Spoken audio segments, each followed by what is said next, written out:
back again, back on with the snippet rolls. I don't know what happened then. My phone just decided it was going to update itself, so it stopped recording. So here I am for part 2 of my phone is just deciding what it wants to do. Part 2 of snippet rolls and belly bands. Right, so here we were. I was just sticking these bits and pieces onto my fabric that I had printed onto using my photocopier and the technique, well, using my printer and the technique from an earlier recording. I will link all these recordings in below. How annoying, how absolutely annoying. And I don't really know how to edit and join recordings together, unless my daughter can help me out with that. If she can't, then it's going to be 2 recordings this time. Just cut that little bit off there. Oh, I'll just stick it down.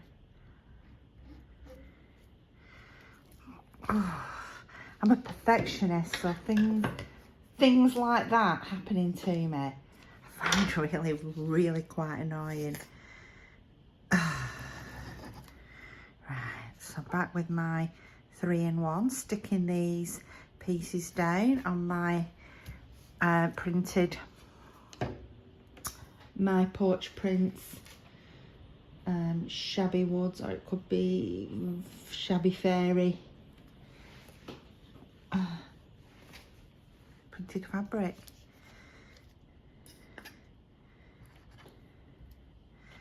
So just get all those scraps used up. That's the same as that, but it's beautiful on the other side too, so I'll just use the other side.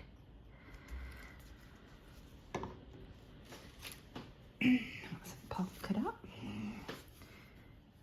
Don't want that much. Cut that off. My washing machine's beeping.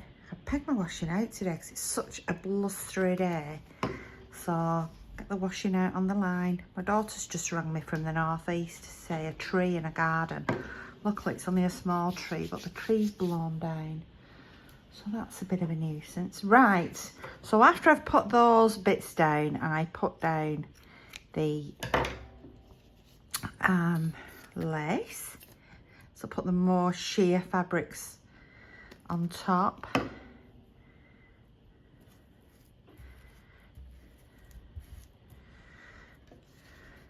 I saw somebody had printed, well, they'd not printed onto fabric.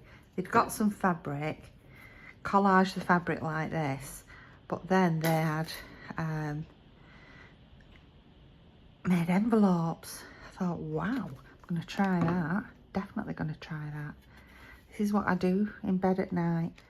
I don't know what's happened to me, but I suddenly can't get to sleep when I go to bed.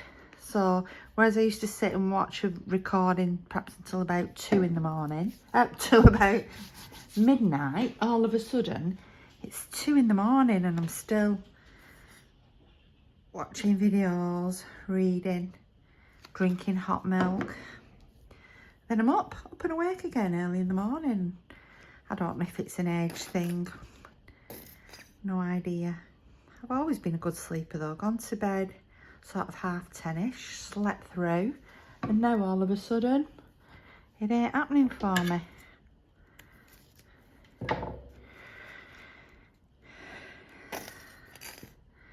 So my mum said to me, oh, she said, I used to be like that when I'd first retired. She said, so I used to get up and craft. I thought, yeah, it's fine in the summer. I'd get up and craft in the summer, but in the autumn and winter when I'm snuggled down in bed, I don't always want to do that.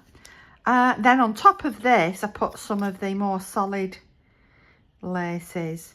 So this is a little bit off a doily that I bought at weekend. They look like this. So I thought, oh, they're great little rosettes to cut off there. Let's cut them off. Yeah, I went to, I had an amazing day with my daughter at a local sort of antique bric-a-brac dealership. It's a huge warehouse, and there's all different stalls. I got some amazing items. I got lots of these little fabric doilies. I got some amazing beads. I got some glass beads. I got some amazing books. I was so excited because I got one with all, it's called, I should have brought it to show you really, I'll show you next time. It's called Peter Pan's Nursery Book, and it's quite old, but all the pictures inside, all the picture plates are done by Mabel Lucy Atwell. Well, I love Mabel Lucy Atwell. My auntie, when I was a little girl, she had a picture in her bathroom, and it had a poem on, and it was Mabel Lucy Atwell, and it used to say, "Please remember, don't forget, never leave the bathroom wet." And the poem continued. But I loved the picture.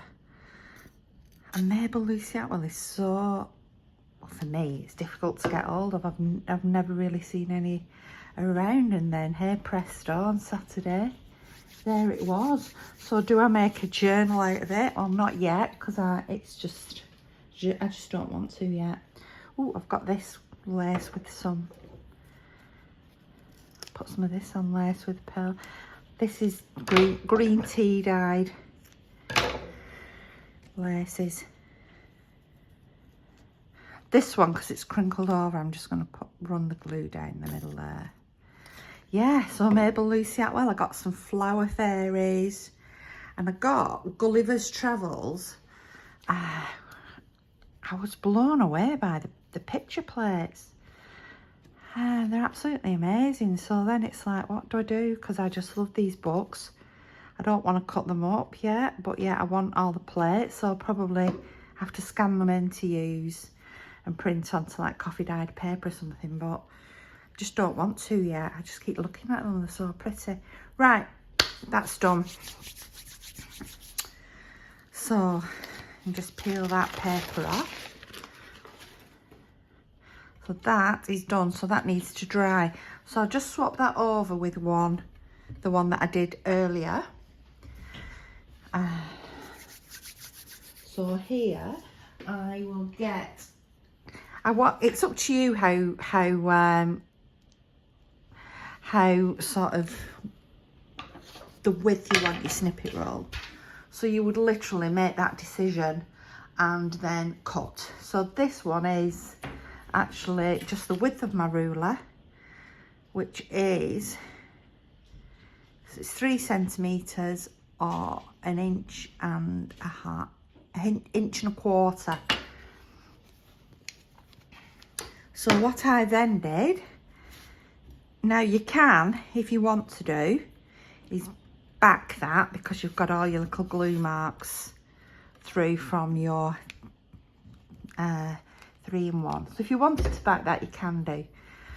Sometimes I do, sometimes I don't. For these, I'm not going to back, because I'll back them as I go along if I want them backed. So I'm just going to do, I just got my ruler and I went along, all the way along, doing my lines there.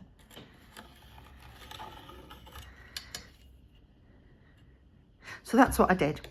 Whoop, I'll not bore you, keep going all the way up and down and up and down, up and down. So then I keep it this way, obviously, so I can see my lines. And I just cut along the line. And then, ta-da! There's your snippet roll. And I love that moment you turn it over, because you don't know, because it looks like this, you really don't know what it's going to look like when you turn it, depending on how wide you want it, or how narrow you want it. Look at that one, aren't they great? Just going to stop this one here.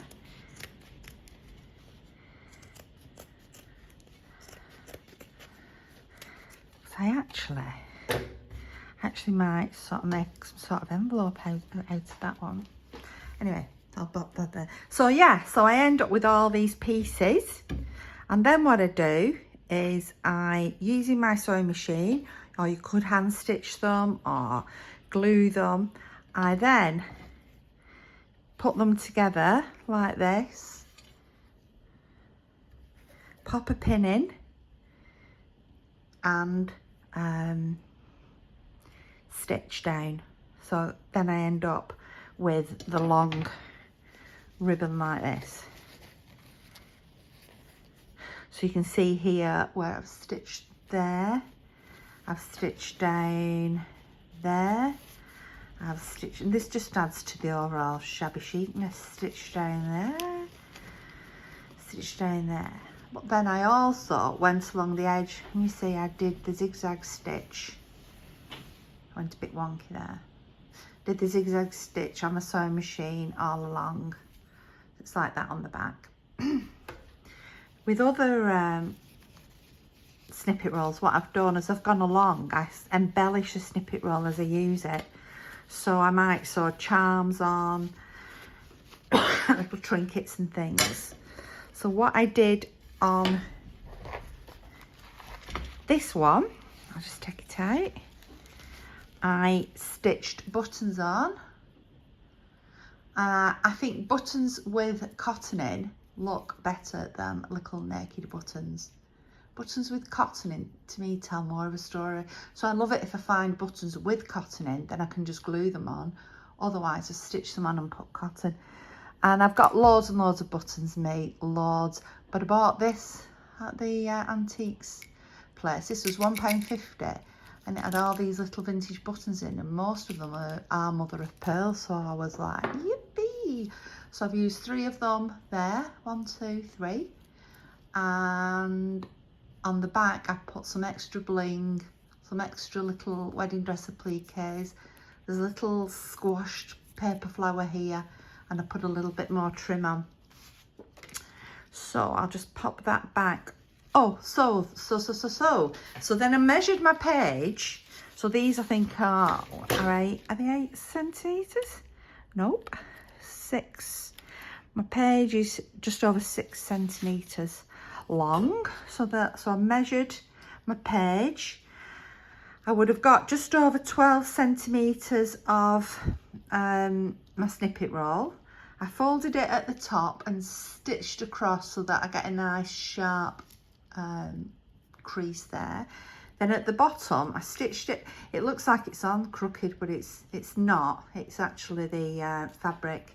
So I stitched across the bottom. Then I added one of these, don't know what they're called. Ooh. I got these on Amazon. I don't know what they're called. These that you see on ribbons and bookmarks and things. So I got one of those, fastened it onto the bottom, and then I added a little dangle, which is this little love heart with eyes. Little knitted love heart. I'm going to do something specifically on dangles because I'm trying to do this with dangles that aren't just beads. I want to do something different. So that looks lovely on that page. At the antique mall, I also got this. Oh, listen to me, mall. At the antique store, I also got this. A little girl playing a guitar in the garden with a little dog. It's a vintage postcard made in France. It's from Paris, so I'm just going to pop that in there. And I think that that looks really, really beautiful. So, let me remind you, 100 subscribers is this with some ephemera or some vintage laces and cotton trims and that sort of thing. So please hit my subscriber button. So let me just write down on here. My shop is Bead Divine Vintage. So that is my Etsy. It's my Facebook. It's my Instagram. And it's also my YouTube. All Be Divine Vintage. Bead as in bead. Divine as in the divine feminine. So Be Divine Vintage on Etsy, Facebook, Instagram, YouTube. So if you could please like and share and all those sorts of things, then when I get to 100 subscribers, like I said, I'm a third there, you have the chance to win this with ephemera or a fantastic package of vintage cotton trims and laces, etc. So thank you for looking and watching, I should say, and later in the week I will be showing you how I made this cover because so many people have asked. Thank you. Bye.